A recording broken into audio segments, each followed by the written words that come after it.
मंत्र पाठ। ओम सहनावतु सहनौ भुनक्तु सह वीर्यं करवावहै तेजस्विनावधीतमस्तु मा विद्विषावहै। ओम शांति शांति शांति। प्रथमा वृत्ति की 269वीं कक्षा। सूत्र चलेगा आज चौथे अध्याय के पहले पाद का 11वां सूत्र। कुछ पूछना है तो पहले पूछो उसको। आचार्य उगितश्च सूत्र का उदाहरण पचंती यजन पचंती, इसमें शप्ष्यन और नित्यम से नुमागम किए थे। वहां उसमें अनुवृत्ति आ रही थी शी नद्यो हो, ये क्या है आचार्य? ऊपर सूत्र क्या है इसके? आज शी नद्यो नुम। तो आज छी नद्योर नुम, ठीक है ना। ये क्या कर रहा था? नुम नुमागम कुछ नहीं। नुमागम हाँ, नुमागम कर रहा था, लेकिन क्या किस तरह के शब्दों को ले रहा था वो? अवर्ण अवर्णांत अंग शी तथा नदी परे रहते सत्र प्रत्यय को विकल्प से नमो। वाक्य बन गया ये, अवर्णांत अंग शी तथा नदी पर रहते। अवर्णांत अंग से उत्तर हाँ, क्षत्रिय को नुमागम होता है शी तथा नदी पर रहते। परे रहते, ठीक है ना। तो उसके उदाहरण तो भिन्न प्रकार के बनेंगे। उसके जो उदाहरण बनेंगे वो शी और नदी। नदी से तात्पर्य वहां पर प्रत्यय, नदी से तात्पर्य जिस प्रत्यय के कारण से नदी संज्ञा हो जाती है, तो उनके पर रहते वो नुमागम कर रहा था। तो उसके उदाहरण में क्या दिया है? अवर्णांत अंग को लेना है। शी पर रहते तुदती कुले तुदंती कुले। हाँ, तो तुद में श प्रत्यय हुआ है ना, तुदादिभ्यः श से आकारांत तो हो ही चुका है ये। और शी और नदी पर रहते नुमागम कर दिया उन्होंने। नदी का कौन सा हुआ? नदी का तुदती ब्राह्मणी तुदंती ब्राह्मणी। तो स्त्री प्रत्यय जो है यहाँ पर उसके पर रहते हुआ वो जो शी है वो द्वितीया का जो होता है ना औ के स्थान पर शी, वो उसका उदाहरण हो गया। अब इसको ले लो, शप्शन और नित्यम। एक तो पीछे विकल्प चल रहा था, उसको हटाना था, ठीक है ना। तो विकल्प जो चल रहा था, तो यहाँ भी यदि ये सूत्र न होता तो अकारांत तो यहाँ भी लेंगे हम, ठीक है ना। अकारांत पीछे भी है और यहाँ भी है। तो अब यहाँ इसका है, यहाँ नहीं है आचार्य। क्या उदाहरण है यहाँ पर? मतलब अकारांत नहीं है। शी में शी पर रहते पचंती कुले दीव्यंती कुले। अर्थ क्या दिया है? ये शब्द शियन पर रहते हम्म क्षत्रिय को समागम होता है किसको नित्य। किसको नुमागम होता है? क्षत्रिय को क्षत्रिय क्षत्रिय प्रत्यय क्षत्रिय प्रत्यांत। क्षत्रिय प्रत्यय को नुमागम होता है। तेरे अर्थ पकड़ में नहीं आ रहा, क्या उसका संख्या क्या है सूत्र की? 7-1-81। 7-1-81।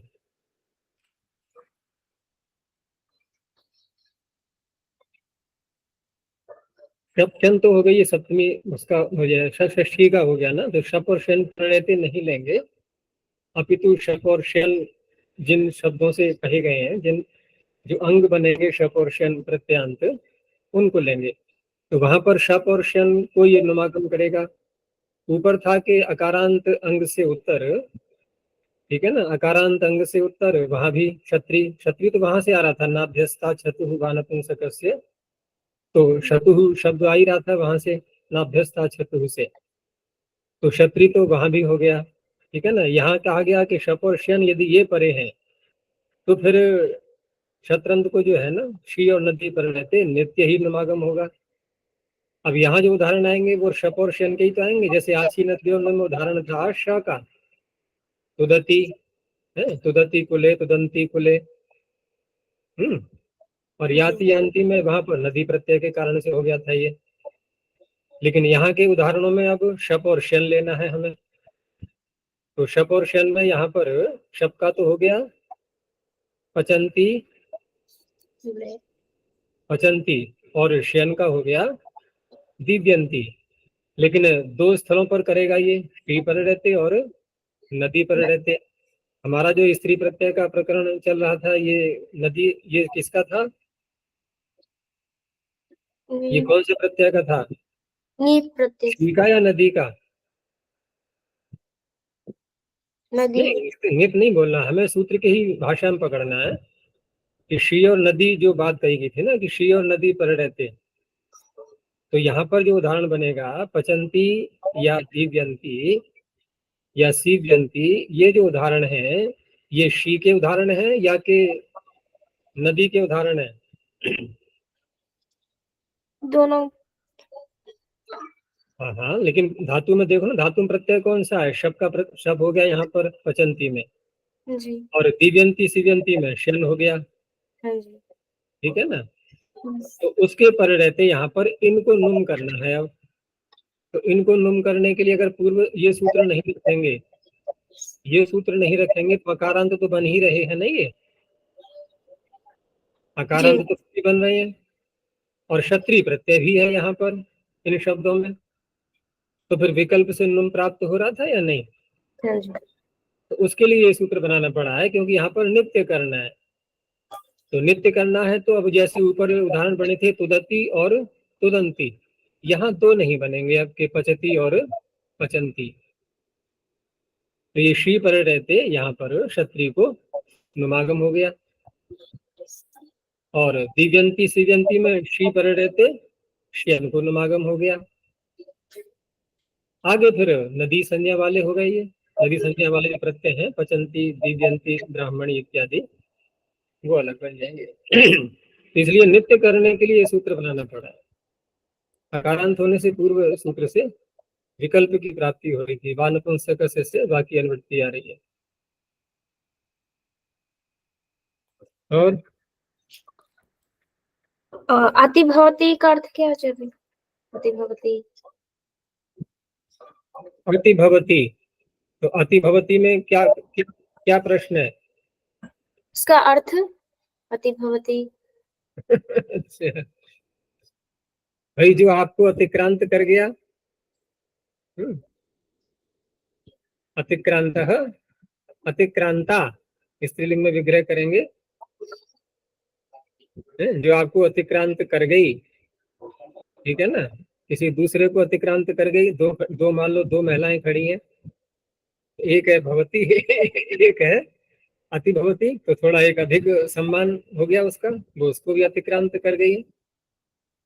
देखो शब्द व्याकरण जो है ना वो अर्थ पर ध्यान कम देते हैं, ये पीछे भी चर्चा हो चुकी है कि हम निरुक्त और व्याकरण इन दोनों ग्रंथों को जब लेते हैं तो व्याकरण कैसा होता है, शब्द निर्वचन शास्त्र है ये, और निरुक्त क्या है, अर्थ निर्वचन शास्त्र है।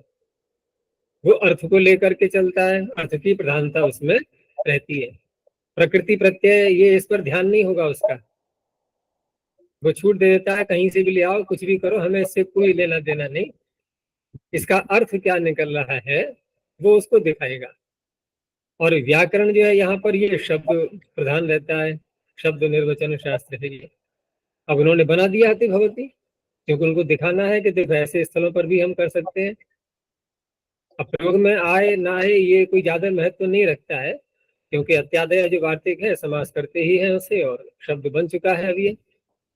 दिखा इसलिए रहे हैं क्योंकि प्रातिपदिक जो ग्रहण करते हैं वहां पर, जैसे यहाँ जो उदाहरण बन रहा था उगित उगित का, ठीक है ना। तो उगित में जो मैंने कल बताया था कि हम इसको किसका बनाएंगे विशेषण, प्रातिपदिक का बनाएंगे या प्रत्यय का बनाएंगे, तो क्या उत्तर दिया था मैंने?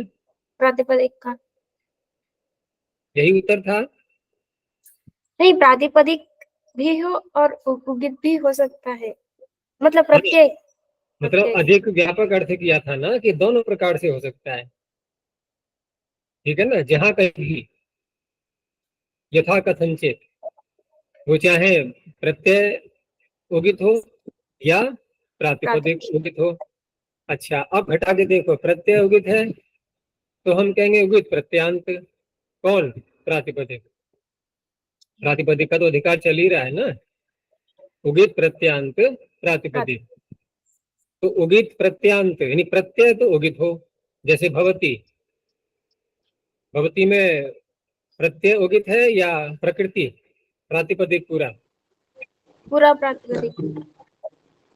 प्रत्यय क्या था यहाँ पर? डबल। है? दवतुप। हाँ, जब तो प्रत्यय उगित नहीं है, प्रातिपदिक है उगित। प्रातिपदिक उगित है या प्रत्यय? तो प्रत्यय उगित है, लेकिन प्रातिपदिक कैसा बन गया? उगित प्रत्ययांत। उगित प्रत्यय अंत में है जिसके। अब आ जाओ अतिभवत पर। अतिभवत शब्द, यदि हम इतना ही अर्थ रखें कि प्रत्यय उगित है और उगित प्रत्यांत हम लेंगे, तो केवल भवत शब्द ही तो आएगा। भवत शब्द ही तो आएगा ना। यहाँ तो समास और किया गया है अति और भवत के साथ में, अब ये बना पूरा एक प्रातिपदिक। लेकिन ये प्रातिपदिक ऐसा है, ये प्रातिपदिक ऐसा है कि भवत शब्द इसके अंत में है। अब अति पहले है, भवत अंत में है। लेकिन भवत कैसा है? स्वयं में अकेले कैसा था वो? उगित प्रत्यांत। तो उगित प्रत्यांत भी जिसके अंत में है, तो इस तरह से अब यहाँ पर पूरे प्रातिपदिक को ले लेंगे। जो पूरा प्रातिपदिक है उसके अंदर जो प्रत्यय उगित है और उसका संबंध पूरा प्रातिपदिक से भी जुड़ चुका है। अब तो उगित प्रत्यांतांत प्रातिपदिक, इसको यूं भी कह सकते हैं अगर बोलना चाहें पूरी बात तो, उगित प्रत्यांतांत प्रातिपदिक। तो इस तरह से यहाँ पर जो भी संभव है, यानी कि सब जगह ले लेंगे, छोड़ेंगे कुछ भी नहीं। चाहे प्रत्यय मात्र उगित हो या प्रातिपदिक में भी वो बात आ सकती है। एक तो ये हो गया। दूसरा ये है, इसको और अगर देखें तो कुछ प्रातिपदिक ऐसे होते हैं, जैसे धातुओं को निषेध किया गया था, यहाँ बताया था मैंने कल कि धातु उगित है तो उसको नहीं करेंगे। अंशु को छोड़ के। तो धातु क्या प्रत्यय होती है? अब स्रंसु क्या प्रत्यय है? धातु है वो, ठीक है ना। और उससे हमने प्रातिपदिक कैसे बनाया था? प्रत्यय करके। तो प्रत्यय तो उगित नहीं था ना, प्रत्यय उगित नहीं था। तो खासरत या पर्णध्वज जो शब्द थे, तो वहां पर धातु ही तो उगित थी, प्रत्यय उगित नहीं था। तो अब ये उगित प्रत्यांत कहेंगे इसको हम? नहीं। लेकिन उगित प्रत्यांत प्रातिपदिक तो है, वो उगित प्रत्यय नहीं बोलेंगे, उगिदंत प्रातिपदिक तो है। स्रंसु जो है ये प्रातिपदिक बन चुका है ना, कृत प्रत्यय करके, कृतधित समासाष्टय। तो इस अवस्था में प्रत्यय का भी पूरे का लोप हो गया, प्रत्यय बचा तो है नहीं। तो ये जो खास रस शब्द है ये कैसा है वर्तमान में? उगित प्रातिपदिकांत। उखा का और स्रंसु का समास किया गया ना, उगित प्रातिपदिकांत। यहाँ मात्र प्रातिपदिक ही उगित है।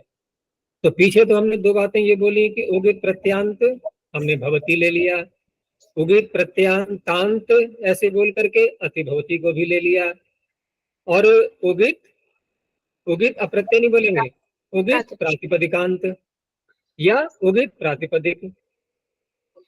तो सब प्रकार से ले लेंगे। इसलिए काशिकाकार ने कह दिया यथा कथनचित, कहीं से भी कोई संबंध जुड़ जाए बस, चाहे प्रत्यय हो चाहे प्रातिपदिक हो, तदंत विधि भी साथ में जोड़ते जाएंगे, तो सभी ले ली जाएंगे इसमें। तब प्राप्त हो रहा था, तब फिर निषेध करना पड़ा कि धातु रोगित प्रतिषेध वक्तव्य, वहां करना ही नहीं था हमें। तो प्राप्ति होगी तभी तो रोकेंगे, निषेध तभी तो करेंगे। लेकिन फिर प्राची प्रतीचि में प्राप्त वहां भी निषेध होने लगा, तो उसको फिर अलग से कहना पड़ा। ठीक है ना, कि अंचतेश्च उपसंख्यानम, अंचु में तो हमें करना पड़ेगा, नहीं तो ये शब्द बन नहीं पाएंगे।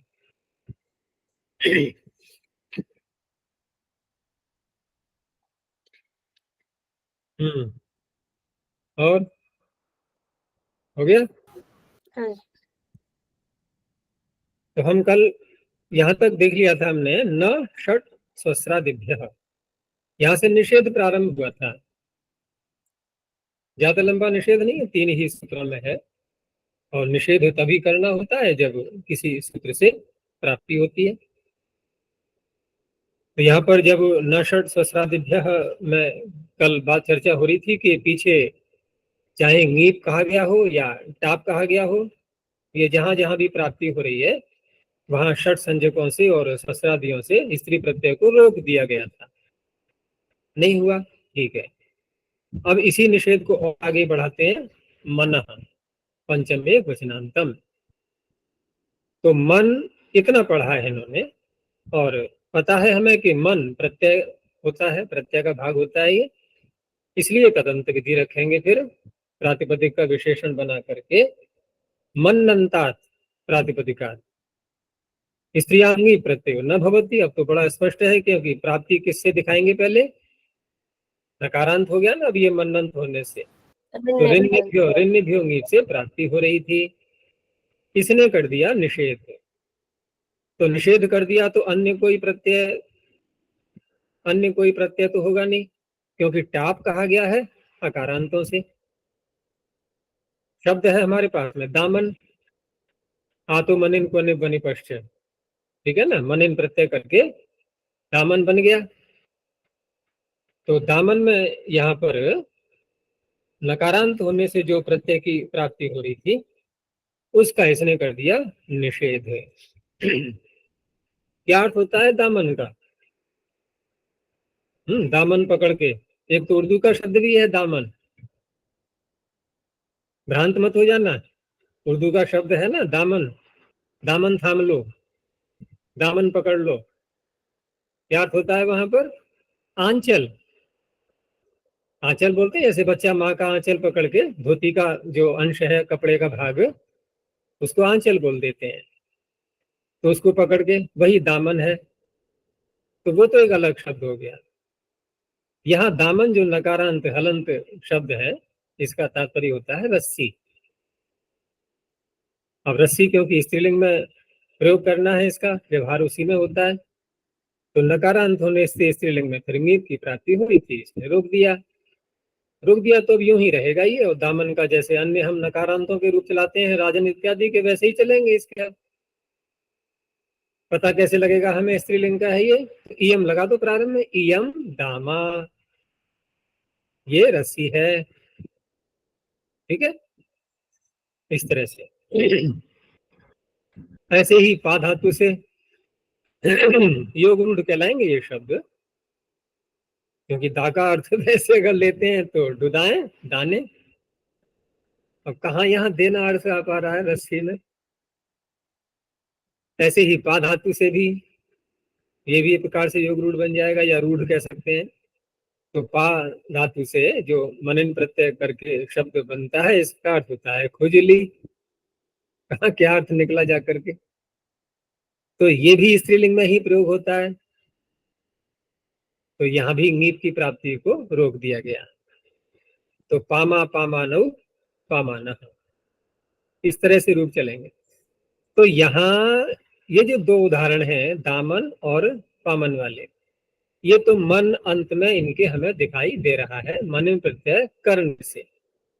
लेकिन जो सीमन शब्द है आगे, ये सीमन शब्द अव्युत्पन्न माना गया है, कोई धातु या प्रत्यय की इसमें कल्पना नहीं हो पाती है। तो इसलिए उणादि कोश में भी किया तो है उन्होंने, दामन, सीमन, व्योमन, रोमन, लोमन, पापमन, ध्यामन। याद आ रहा है सूत्र? नहीं उणादि कोश का, अभी उणादि कोश याद हुआ ही नहीं होगा पूरा। दामन, सीमन, व्योमन, रोमन, लोमन, पापमन, ध्यामन, बस ये सूत्र है, ऐसे ही निपातन कर दिए गए हैं उसमें। निपातन प्राय वहीं के तो करते हैं जहां प्रकृति प्रत्यय की स्पष्ट कल्पनाएं नहीं होती हैं। तो उस अवस्था में हम देखें तो ये मन जो है, हम ये कहें कि प्रत्यय का भाग है, तो उस तरह से स्वीकार न करके केवल पूरा एक शब्द ही ले लेंगे हम कि सीमन जो है ये मन अंत वाला है, लेकिन प्रत्यय तो नहीं बोल पाएंगे कि मन अंत प्रातिपदिक है। तो यहाँ एक परिभाषा बनाई गई है कि कुछ प्रत्यय ऐसे होते हैं, यदि कहीं सूत्रों में आ रहे हैं तो वो अनर्थक और सार्थक दोनों ले लेते हैं वहां पर। तो परिभाषा है कि अन इन अस मन, अनिनस्मन, अनिनस्मन ग्रहणानि अर्थवता च अनर्थकेन च तदंत विधिं प्रयोजयन्ति। अनिनस्मन ग्रहणान्यर्थवता चानर्थकेन च तदंत विधिं प्रयोजयन्ति। किसी शब्द के अंत में यदि अन इन अस मन ये आ रहे हो, अनिनस्मन ये जहां ग्रहण किए गए हैं, तो वहां पर सार्थक रूप से ये अंत में आ रहे हैं, उन शब्दों का भी ग्रहण कर लेंगे। निरर्थक रूप से यदि किसी शब्द के अंत में आ रहे हैं, जैसे यहाँ सीमन में मन निरर्थक है, क्योंकि पूरा शब्द ही हम जब अव्युत्पन्न मान रहे हैं तो प्रत्यय का भाग प्रत्यय नहीं मानेंगे इसको फिर, ठीक है ना। तो ये निरर्थक मन भी ले लिया गया। अन इन अस मन, या मन कहा गया है तो मन सार्थक भी हो गया दामन पामन में, और सीमन में निरर्थक भी हो गया, तो इसका भी ग्रहण कर लेते हैं। तो ये परिभाषा आगे कई जगह आएगी जहां जहां ऐसा संभव होगा। अनिनस्मन ग्रहणान न्यर्थवता चान्र्थकेन च तदंत विधिं प्रयोजयन्ति। तो सीमा सीमानो सीमान, सीमा का तो प्रसिद्ध अर्थ है, होता ही है जो हद होती है, उर्दू का शब्द हद होता है इसमें। हद, हद पार कर दी, सीमा पार कर दी, तो ये निषेध कर दिया। अगला एक और सूत्र है निषेध करने वाला, लेकिन साथ में उसमें विशेषण भी लगा दिया गया है। अनो बहुरी है, अनः पंचमे क्वचनांतम, बहुरी है पंचमे क्वचनांतम। यहाँ अन, वो परिभाषा यहाँ भी लगेगी। अनिनस्मन ग्रहणान्यर्थवता चानर्थकेन च तदंत विधिं प्रयोजयन्ति। यहाँ भी हम निरर्थक अन भी ले सकते हैं। तो अन्नंतात बहुव्री है प्रातिपदिकात् स्त्रियां ङी प्रत्ययो न भवति। शब्द यानी कि प्रातिपदिक अन्नंत होगा, और पूरा जो शब्द बनेगा, पूरा जो प्रातिपदिक होगा वो बहुव्रीहि ही समास नाम होगा उसका। तो स्पष्ट है कि कम से कम दो पद तो अवश्य आएंगे अब, या नहीं? दो पदों से मिलकर के ही तो समास होता है, कम से कम, दो से अधिक भी हो सकते हैं। तो बहुव्रीहि समास होना चाहिए, और अंतिम जो प्रातिपदिक है, अंतिम जो पद है वो अनंत होना चाहिए।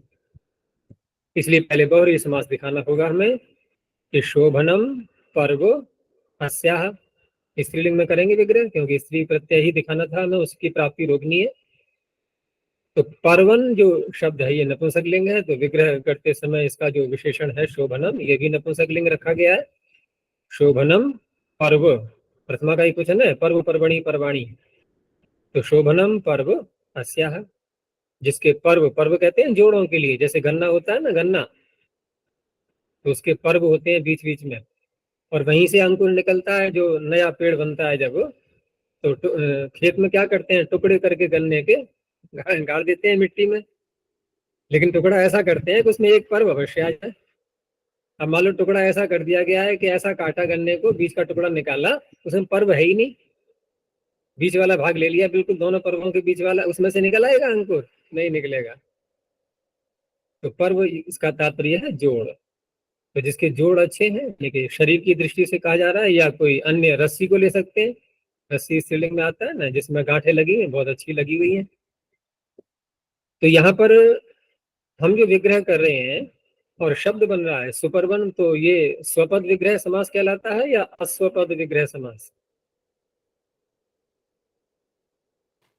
समास में आए हुए शब्दों का ज्यों का त्यों हम विग्रह में भी प्रयोग करते हैं, तब तो बोलते हैं स्वपद विग्रह। और समास में आए हुए एक भी शब्द के स्थान पर हमने अगर दूसरा शब्द रख दिया, जैसे ये अविभाव समास में होता है प्रायः, होता है नहीं, तो ये कहलाते हैं अश्वपद, अश्वपद विग्रह। तो अविभाव में तो होता ही है ऐसा, लेकिन बहुव्रीहि में भी अश्वपद विग्रह हो जाते हैं। स्वपद भी होते हैं, अश्वपद भी होते हैं। जैसे पीताम्बर कैसा है, स्वपद हो गया। सुपर्ब कैसा, अब सु के हम विग्रह में सु कैसे ले आएंगे, सु के होते हैं बहुत सारे अर्थ, तो कौन सा अर्थ लेना है, उसका वाचक कोई शब्द दिखाना पड़ेगा हमें। शोभन जैसे बोला गया, या सुष्ठु बोले, या जैसे ही बोले, कुछ ना कुछ तो बोलना होगा ना। तो शोभनम पर्व अस्या, इधर सु ही लाएंगे। तो सुपर्वन जो शब्द बना, ये कैसा बना, अनंत। तो अनंत कैसे बनाइए,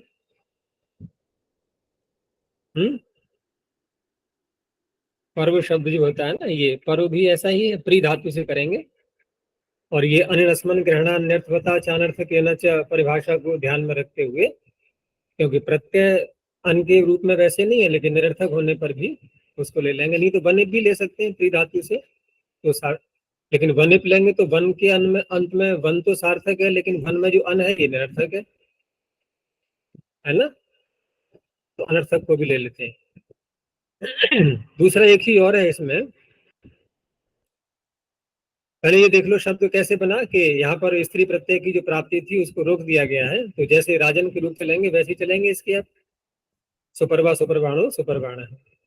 ऐसे ही शोभनम चर्मस्याः, चर्मन शब्द भी नपुंसकलिंग का है, तो शोभनम ऐसे विग्रह करेंगे तो सुचर्मा सुचर्माणु सुचर्माण है। यहाँ दोनों उदाहरणों में देखेंगे हम एक विशेषता कि संयोग वाले शब्द हैं यहाँ पर। जैसे रेफ और वकार का संयोग सुपर्वन में, रेफ और मकार का संयोग चर्मन में है, नहीं है।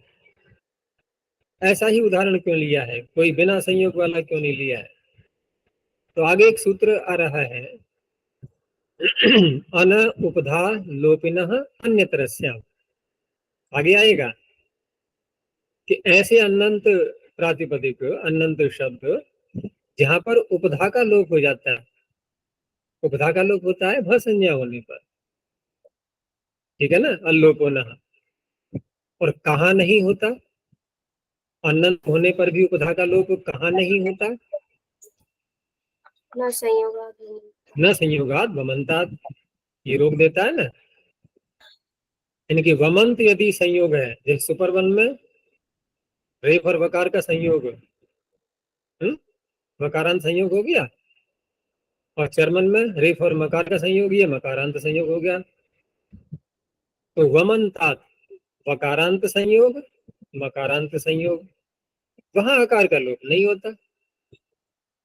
तो जो जिनमें उपधा का लोप हो जाता है वहां पर विकल्प आ रहा है आगे, अन उपधा लोपिनः अन्य तरस्य। तो इसलिए यहाँ उदाहरण कौन सा होगा अब, जो जिनमें उपधा का लोप नहीं हो पाएगा वो इसके बनेंगे उदाहरण को।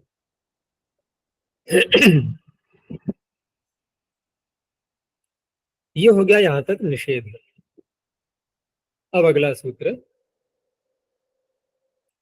डाब उभाभ्याम अन्य तरस्याम। डाब प्रथमैक वचनांतम, उभाभ्याम पंचमे द्विवचनांतम, अन्य तरस्याम अव्ययपदम या सप्तम एक वचनांतम। उभाभ्याम जब कह रहे हैं स्पष्ट पानी, तो प्रकरण के अनुसार जो पीछे के दो सूत्र हैं उन्हीं को लिया जाएगा। उन सूत्रों में जिस जिस प्रकार के प्रातिपदिक लिए गए हैं उन्हीं से यहाँ पर विकल्प करके डाप प्रत्यय किया जाएगा।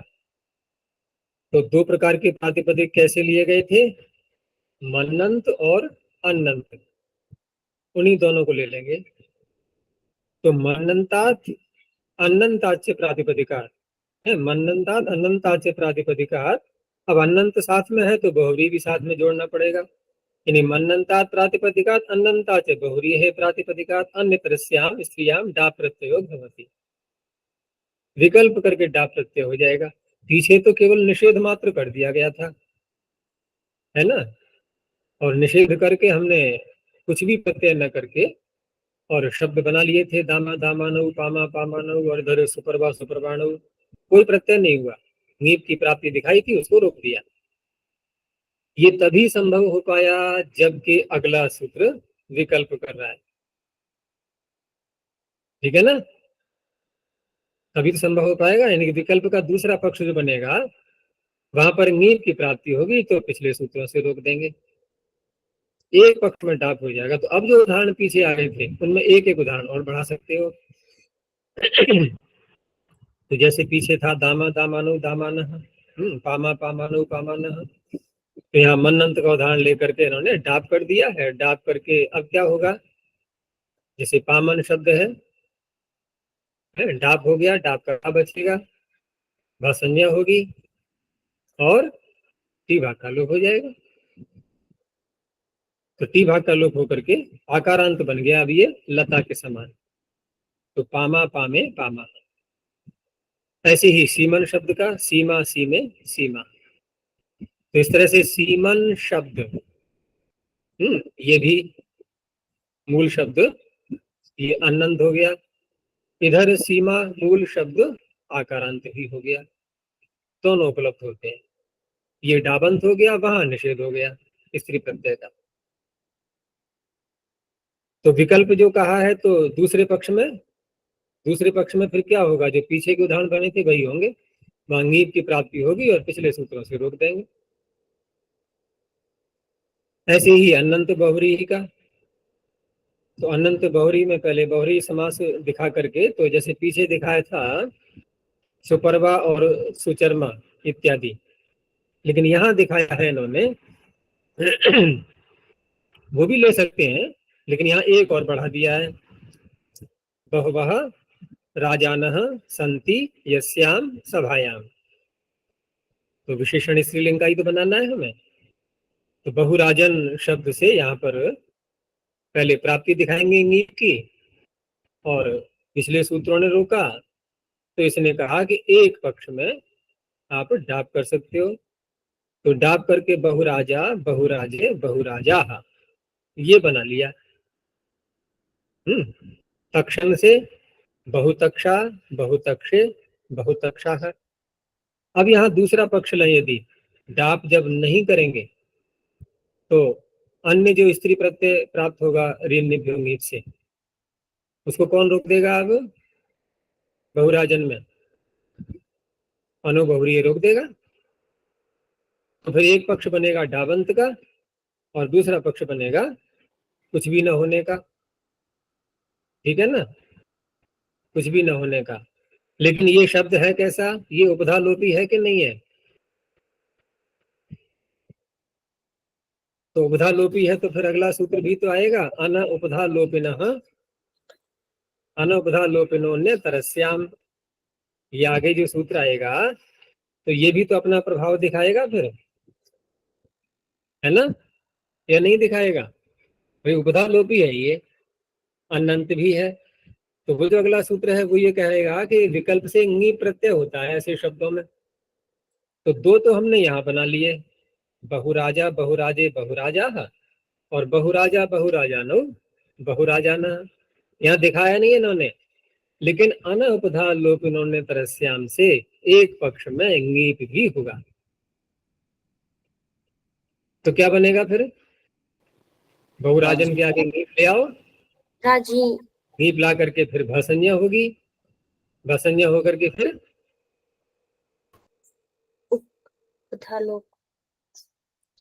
जब हम सूत्र लगा रहे हैं अनउपधा लोपिनः, तो उपधा का लोप तो करो, भसंजा होकर आलोपन से, आलोपना से अकार लोप हो गया, आकार उपधा में ही तो है। बहुराजी, जी यहाँ पे बड़ी की मात्रा, बहुराजी सभा, बहुत राजाओं वाली सभा, ये भी बनेगा उदाहरण। वो यहाँ नहीं दिया है, लेकिन वहां अगले सूत्र में आएगा ऐसा उदाहरण, ये बहुराजी। वहां तीन दिखाएंगे, ये बहुराजी दिखाएंगे, फिर क्योंकि विकल्प कर रहा है अनपदा लोपिनः, तो जब विकल्प का जो दूसरा पक्ष बचा वहां ये एक विकल्प लेके आ जाएगा, डाब भाव्याम, ये डाब कर देगा तो बहुराजा बहुराजे बहुराजा, लेकिन ये भी विकल्प है तो एक पक्ष और रह गया, एक पक्ष और रह गया, तो अब क्या करें फिर? अब क्या कुछ भी करें? ना।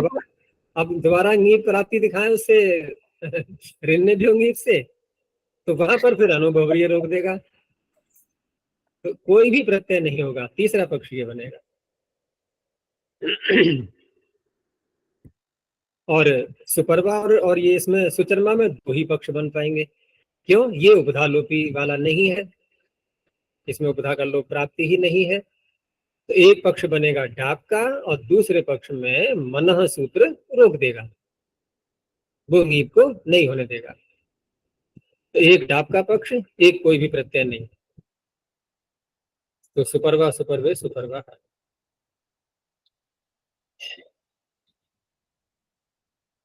हो गया? यहां तक जो है ये एक अलग प्रकरण है ये, और इस प्रकरण में हमने स्त्री प्रत्यय कौन कौन से कर लिए हैं अब तक? जितने भी स्त्री प्रत्यय आए हैं अब तक कौन कौन से आ चुके हैं? पहला प्रत्यय कौन सा था? स्त्री प्रत्यय पहला आया था टाप, फिर आया नीप, फिर ङीप आया, ङीप को कहीं विकल्प किया गया, कहीं रोका गया, है ना। टाप रुचि एक बार बीच में टाप और भी आया था, लेकिन हम उसकी गिनती दोबारा नहीं करेंगे, टाप पीछे आ भी चुका है, तो एक ही बार मानो उसको। उसके बाद फिर ये टाप आया, तो तीन आ गए, अभी चाप नहीं आया यहाँ पर, और ङीश और ङीन भी नहीं आए हैं। जो तीन तीन का एक समूह है, ङीप ङीश ङीन टाप डाप चाप, उनमें टाप और डाप ये आ गए और ङीप आ चुका है, ठीक है ना। तो इस तरह से ये जो यहाँ तक का प्रकरण है इसको अलग कर दो, ये भाग अलग बन जाता है। क्यों? अब जो आगे स्त्री प्रत्यय और आएंगे, यद्यपि ङीप आगे जाएगा ये, लेकिन जिस प्रकार के प्रातिपदिकों से आगे ङीप कहा जाएगा उसमें एक विशेषण जुड़ रहा है आगे, और ये विशेषण जाएगा स्त्री प्रत्यय के अधिकार के साथ साथ। जहां तक स्त्रीयाम का अधिकार जाता है वहां तक जाएगा ये विशेषण। तो वो सूत्र है आगे अनुपसर्जनात्, ये प्रातिपदिक का बन जाएगा विशेषण। अनुपसर्जनात् पंचमे वचनांतम, कल भी चर्चा हुई थी इस सूत्र पर। तो न उपसर्जनम अनुपसर्जनम, लेकिन यहाँ उपसर्जन हम पारिभाषिक नहीं लेंगे, संज्ञा वाला नहीं लेंगे, यौगिक अर्थ निकालेंगे इसका, जो अर्थ प्रायः प्रचलित है कि उपसर्जन कहते हैं सामान्य गौण, ठीक है ना, और अनुपसर्जन का अर्थ हो गया प्रधान, बस यही अर्थ लेना है हमें। तो कहने का तात्पर्य है कि आगे के अब जो स्त्री प्रत्यय किए जाएंगे जिस प्रकार के प्रातिपदिकों से, वे प्रातिपदिक कैसे होंगे? प्रधान। तो प्रधान प्रातिपदिक और अप्रधान प्रातिपदिक, ये क्या समस्या आ गई अब? तो यहां हम इस प्रकार से देखते हैं कि जिन शब्दों में हम तत्पुरुष समास करते हैं वो कैसे होते हैं?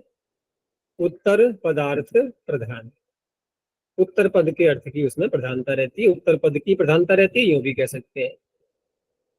और प्रत्यय हमेशा उत्तर पद के आगे ही आना है, तो इस तरह से पूरा ही पद प्रधान बन जाता है, फिर पूरा प्रातिपदिक।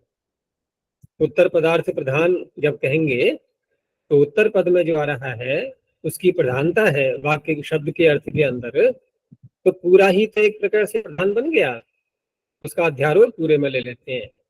लेकिन बहुरी ही समास कर दें उसी शब्द का किसी अन्य शब्द के साथ में, बहुरी ही समास कर दें, तो बहुरी समास में क्या होता है कि अन्य पदार्थ प्रधान होता है, वो अन्य पद यानी कोई और ही होगा जिसके अर्थ की प्रधानता होगी।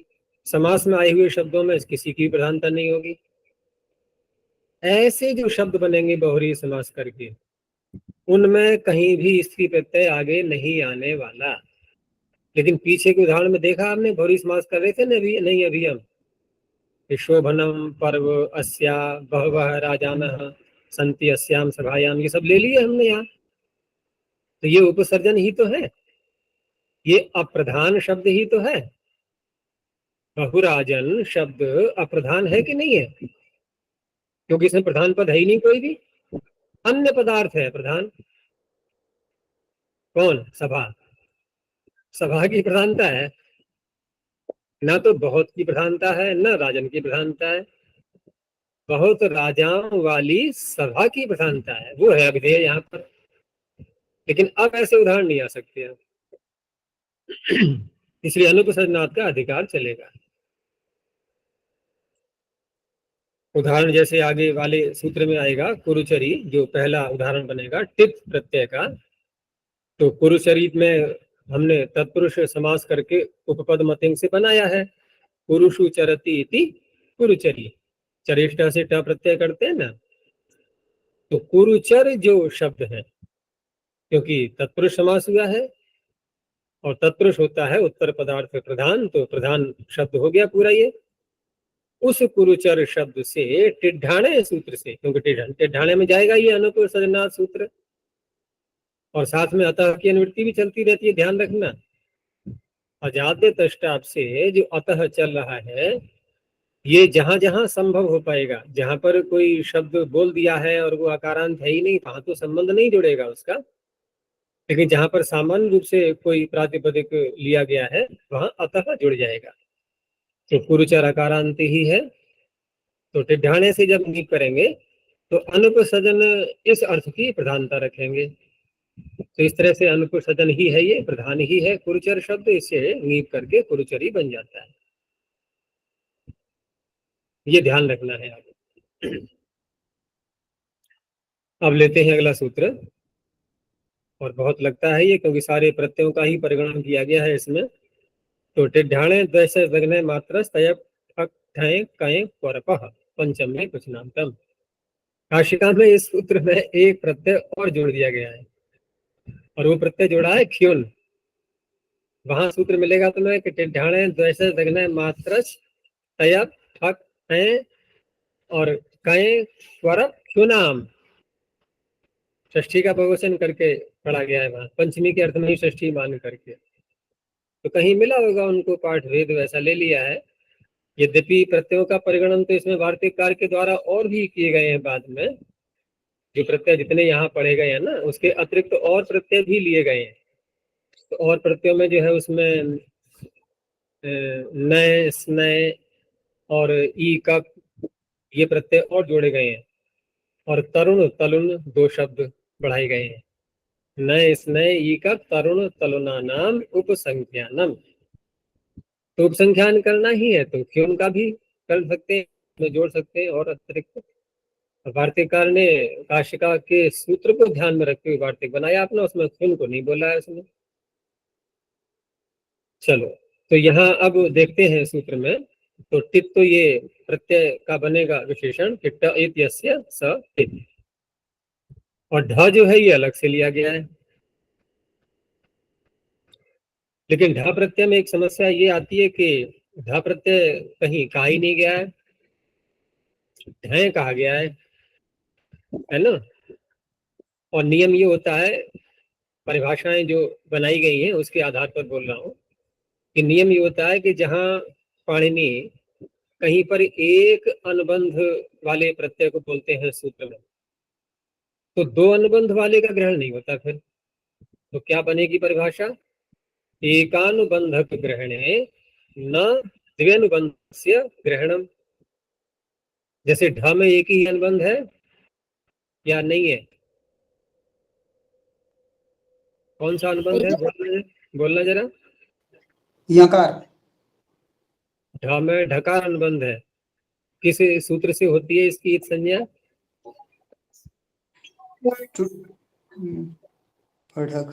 अनुबंध कहते किसको है? जिसका एक संज्ञा होकर के लोप हो जाता है, याद रखना सदा। जिसके स्थान में कोई अन्य आदेश हो जाता है उसको अनुबंध नहीं कहते। जिसका एक संज्ञा होकर के लोप हो जाता है उसे कहते हैं अनुबंध। तो ढकार की संज्ञा किससे करेंगे? तो तुम कह सकते हो छुट्टी से कर लेंगे, नहीं है ना? कर लेंगे, कर लेंगे। फिर ये जो आएगा ये नहीं है फड़ खसक, हम ये क्या करेगा? इसलिए नहीं करेंगे। इसलिए नहीं करेंगे। नहीं करेंगे तो ढ में ढकार तो अनुबंध है नहीं। तो एक तो मैंने ये नियम बताया कि एकानुबंधक ग्रहणे न द्वनुबंधकस्य, और एक ऐसा है कि जहां पर अनुबंध पढ़ा ही नहीं है पाणिनि ने सूत्र में, तो वहां सानुबंधक का निरनुबंधक ग्रहणे न सानुबंधकस्य ग्रहणम।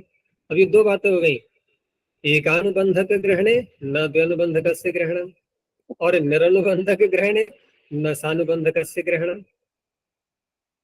तो फिर यहाँ पर ढय का कैसे ग्रहण कर लेंगे आप, क्योंकि यहाँ तो निरनुबंधक ग्रहण किया है पाणिनि ने, तो पाणिनि को पता है ढ मिलता ही नहीं है, तो अपने आप ही ढय जो है परेशान होकर के लोग ले ही लेंगे, कोई समस्या नहीं है। तो ढय का ही ग्रहण करते हैं यहाँ पर, निरनुबंधक ग्रहण करने पर भी उपलब्ध न होने से सानुबंधक ढय का ग्रहण हो जाता है। ये ढ की बात हो गई। बाकी प्रत्यय तो स्पष्ट दिखाई दे रहे हैं। 3 प्रत्यय ऐसे हैं जो एक ही सूत्र में आते हैं। कौन कौन से हैं वो? ये दघने नहीं है, दघनच, चा को जा करके उसको यकार कर दिया गया है माँ आगे आने से, यरुनासिके नासिक होगा। तो दघनच, मात्रच, नहीं द्वैसच, दघनच, मात्रच, ये तीनों एक ही सूत्र में तो है। कौन सा? प्रमाणे, नहीं है? प्रमाणित हाँ, प्रमाणे द्वैसच दघन मात्रच मात्रच। तो ये 3 प्रत्यय आते हैं वहां पर, वो तीनों यहाँ ले लिए गए हैं। तो सूत्र का अर्थ बन जाएगा ऊपर से अतः और अनुप सजनात् को साथ में जोड़ते जाएंगे, तो टित ठ अण ऐ द्वैसच दघनच मात्रच तयप ठक ऐ कै क्वरप एवमन्तेभ्यः अनुपसर्जनेभ्यः अदन्तेभ्यः स्त्रियां ङी प्रत्ययो भवति। तो ऐसे प्रत्यय जिन शब्दों के अंत में आएंगे, ऐसे प्रातिपदिकों से साथ में वो पूरा प्रातिपदिक अकारांत होना चाहिए और प्रधान होना चाहिए, अर्थात बहुव्रीहि समास वाला नहीं होना चाहिए। तो कुरुचरी मधुचरी का तो देख ही लिया था हमने उदाहरण। और इसमें एक और भी शंका उठ सकती है कि जैसे टित कहा गया है, तो टित का अर्थ क्या हो गया कि टकार जिसका इत है,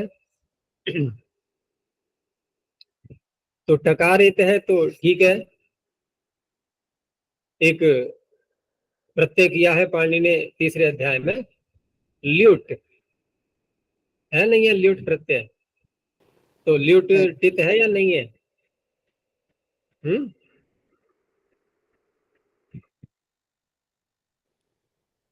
ल्युट टित है कि नहीं है? है। तो वो भी आएगा है। इसे। लेकिन पहले यूं समझो, पहले शंका कैसे उठाई जाएगी कि हमने पच धातु से और लट लकार ला करके लट के स्थान पर शानच आत्मनेपद में बनाया, तो शब्द बना पचमान। अब हमें स्त्रीलिंग में बोलना है इसको, पकाने वाली, जो पका रही है। तो वहां पर अब क्या करेंगे? पचमान शब्द हमारे पास में है, तो ये लट के स्थान पर शानच किया गया था। जी। तो शानच स्थानीवत होकर के वो टित माना जाएगा या नहीं? नहीं। नहीं क्यों माना जाए, क्यों नहीं माना क्यों? जाएगा? लकार क्योंकि लकारों के स्थानीवत नहीं होते यार, लकारों के स्थान में जो हाँ, लकारों आदेश, के स्थान में क्या होता है? लकारों के स्थान में जो आदेश किए जाते हैं उनका अनुबंध, लकारों के जो टित्व और अनुबंधों का धर्म नहीं आता है उसमें, उसमें अनुबंधों का धर्म नहीं आता है ना? जी तो टित्व टित आपने पता नाम तेरे लगा लोगे, वो बात नहीं हो रही है। यहाँ कहने का तात्पर्य है पचमान और यजमान शब्द लट लकार के टित होने से वो धर्म तो आएगा। तो टित होने के कारण से यहाँ पर टिड्ढाण सूत्र से क्या बनना चाहिए फिर? पचमानी, यजमानी। बोलते हैं क्या ऐसा? पचमाना यजमाना, यजमाना बोला जाता है स्त्रीलिंग। तो अभी जो मैं परिभाषा बोल रहा था, अच्छा लट में कितने अनुबंध हैं? तो 2 अनुबंध हैं। कौन कौन से? टकार अकार। बिल्कुल टकार और लकार, अकार। अकार और टकार, ठीक है ना। अकार भी तो है ना, उसमें लकार बचता है केवल। तो पहली परिभाषा क्या बोली थी अभी, है एकानुबंधक ग्रहणे न द्वनुबंधकस्य ग्रहणम, बताया था नहीं। जी। एकानुबंधक ग्रहणे न द्वनुबंधकस्य ग्रहणम, तो अब इसका ग्रहण हो जाएगा लट का। लट टित है, लेकिन लेकिन लेकिन अकार। अकार अनुबंध भी तो है उसमें। अब अदित कहने में नहीं आता है हम इदित उदित तो बोल देते हैं, अकार अनुबंध ही है उसमें, तो उसका ग्रहण नहीं करेंगे। तो पचमाना यजमाना इस प्रकार से ये बन जाते हैं, दो अनुबंध होने के कारण से।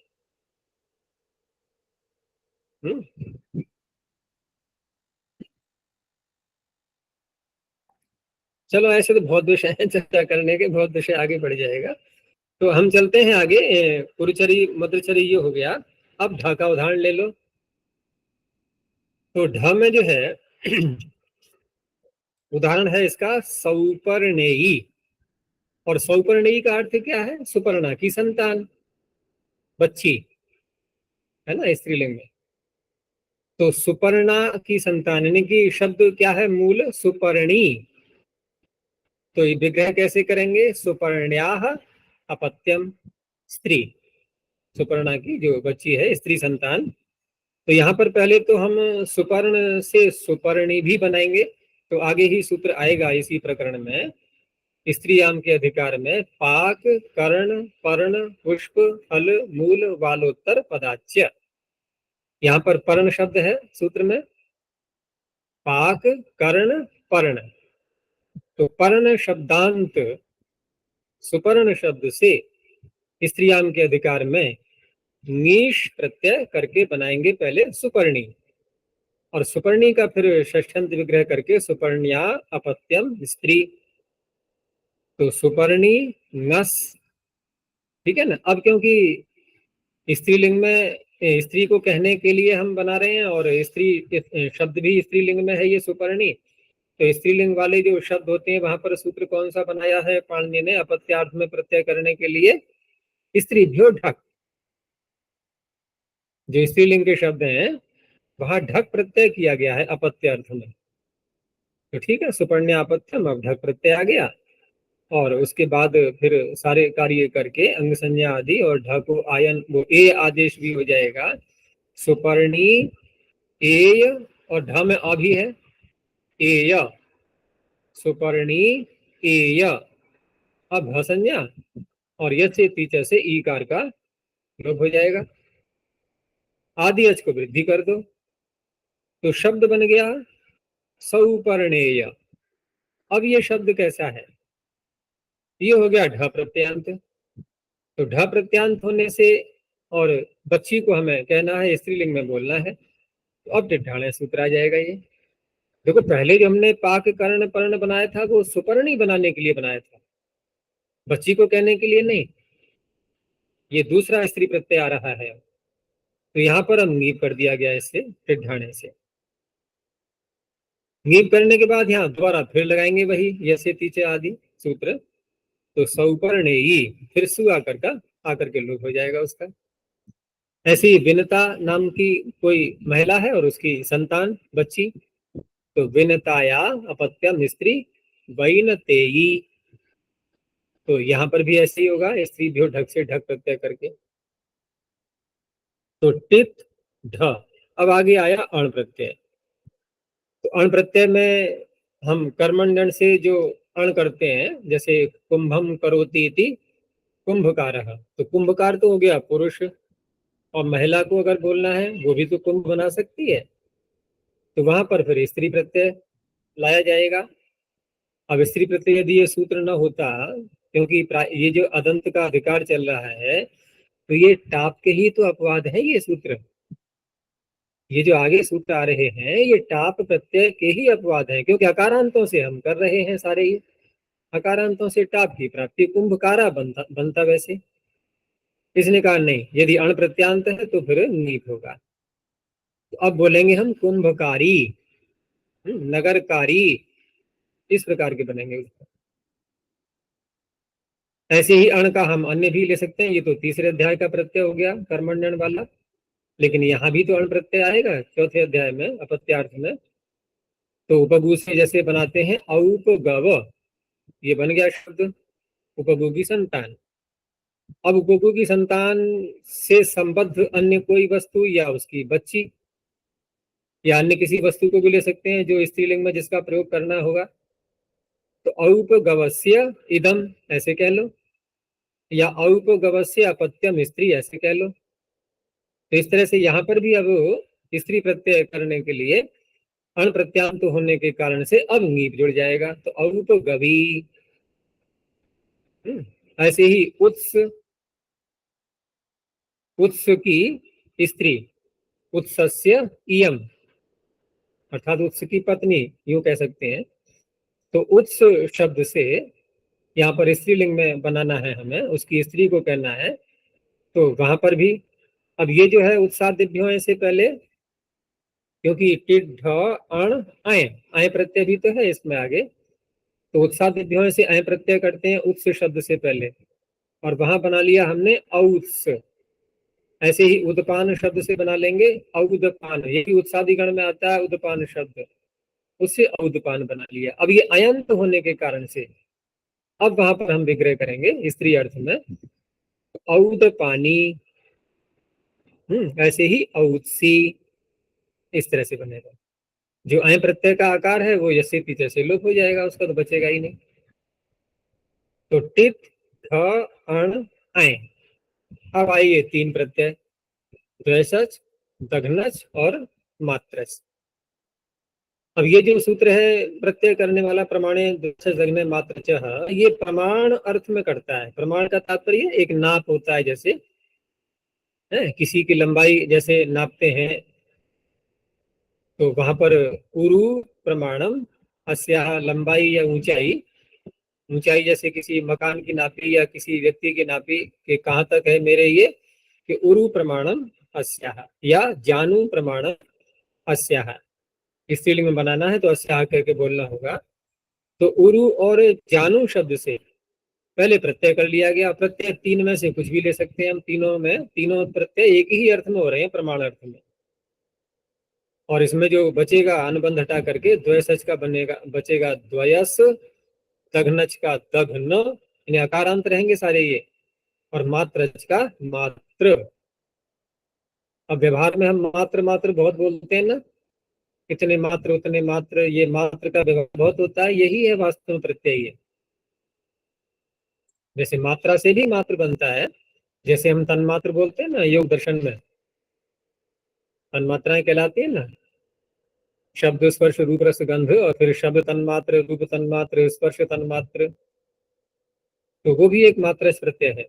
और बहुरी समास करके भी मात्रा शब्द के साथ में भी वो भी बनता है।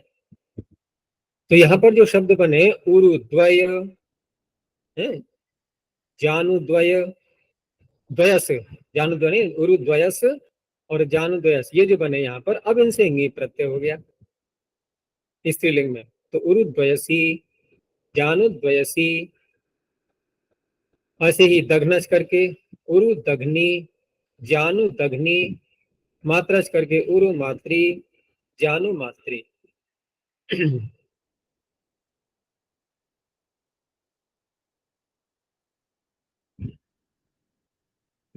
इन्होंने जो सिद्धि में उरुद्वयस में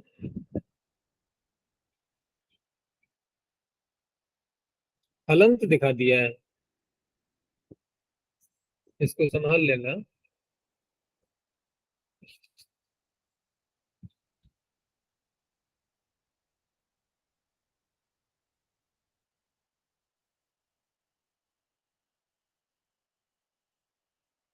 क्योंकि चकार ही अनुबंध है इसमें, वही हटेगा केवल।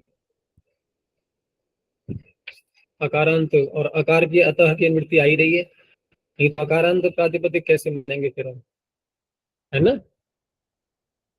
उरुद्वयस, जानुद्वयस प्रत्यय करने के बाद की जो स्थिति है वो अकारांत दिखाते हुए।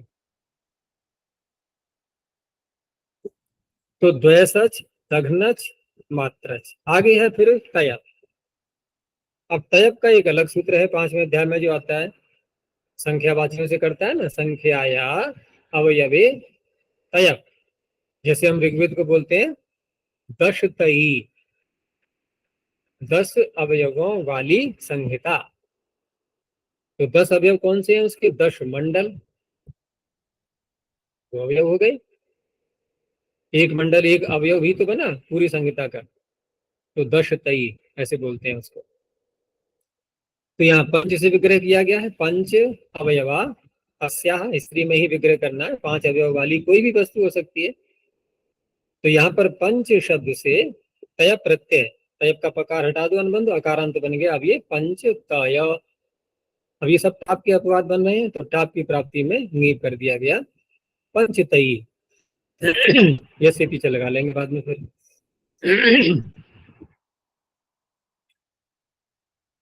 तयप के आगे कौन सा प्रत्यय है फिर?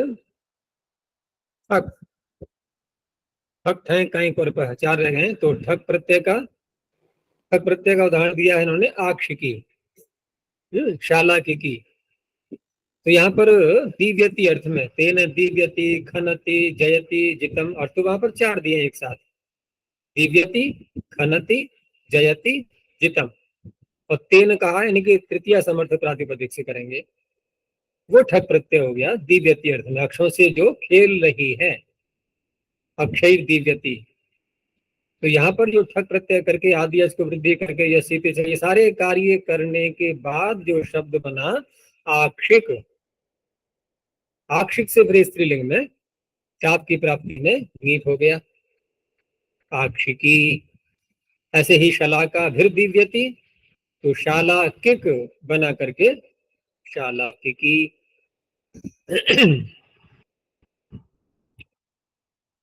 और ठक के बाद हो गया फिर है प्रत्यय का उदाहरण। यहाँ ठक और ठे दोनों में ही ध्यान रखना, जो ठ है ना इसकी संज्ञा नहीं करते, अनुबंध नहीं मानते इसको, क्योंकि ठस से कह सूत्र, जैसे आय ने में कहा था ढाकू ये होता है, ऐसे ठ को एक आदेश होता है, तो इसकी भी संज्ञा करती है तद्धित प्रत्ययों में। यद्यपि लशक को देते वहां पर तद्धित कहा है, लेकिन वो चुटू तो ऊपर आ गया ना उसके, चुटू में तो तद्धित नहीं पहुंचेगा, तो ठस्से का लगा करके एक आदेश कर लेते हैं। है का दिया है, जैसे लवणाट है, लवण शब्द से उसमें तदस्य पण्यम ऊपर से अनुवृत्ति आ रही है, लवण का व्यापार करने वाली, लवण जिसके लिए पण्य है, व्यवहार के योग्य है, बेचने योग्य है, ऐसी कोई महिला, तो लवणम पण्यम अस्याह। तो लवण शब्द से लावणिक, पहले इतना बना लेंगे, फिर स्त्री प्रत्यय करके लावणिकी, लवण बेचने वाली। ऐसे ही अगले जो प्रत्यय है आगे है कय।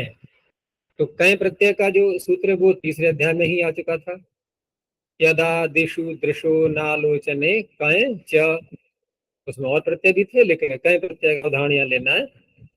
तो त्यदादियों के उपपद रहते हुए दृश्य धातु से कय प्रत्यय किया गया है।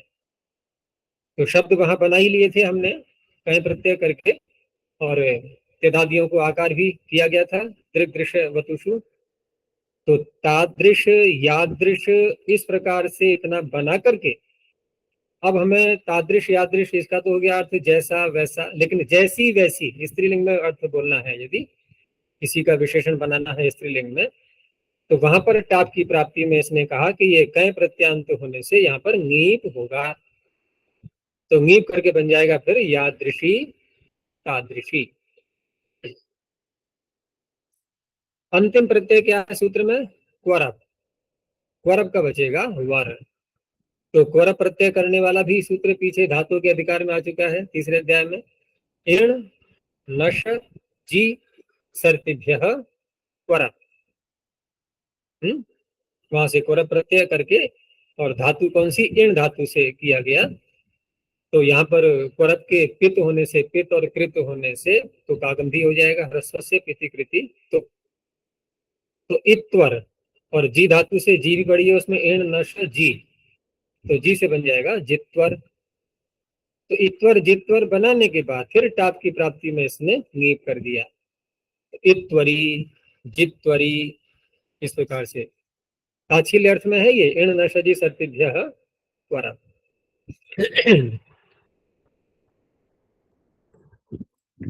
तो ये सूत्र है, बहुत सारे उदाहरण बनेंगे, ये तो केवल एक नाम मात्र को दिखा दिए हैं इन्होंने।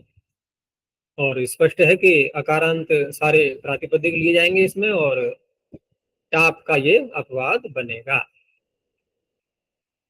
ठीक है, फिर यहीं तक रखते हैं, आगे देखेंगे। आगे एक प्रत्यय जो और जोड़ा है इन्होंने, वो योग विभाग किया गया है, क्योंकि उसकी वृत्ति आगे ले जानी थी। नहीं तो इसी में जोड़ सकते थे, इतने सारे जोड़ने के बाद एक प्रत्यय जोड़ने से थोड़ी सूत्र की लंबाई बहुत बढ़ जाएगी, जोड़ सकते थे उसको भी, उसको आगे रखा है अलग से। बस यहीं तक रखते हैं, प्रणव ध्वनि। ओ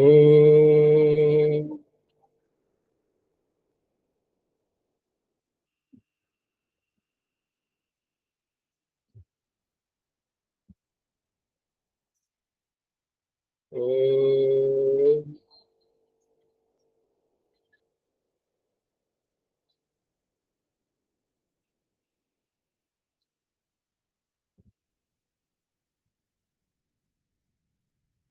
ओ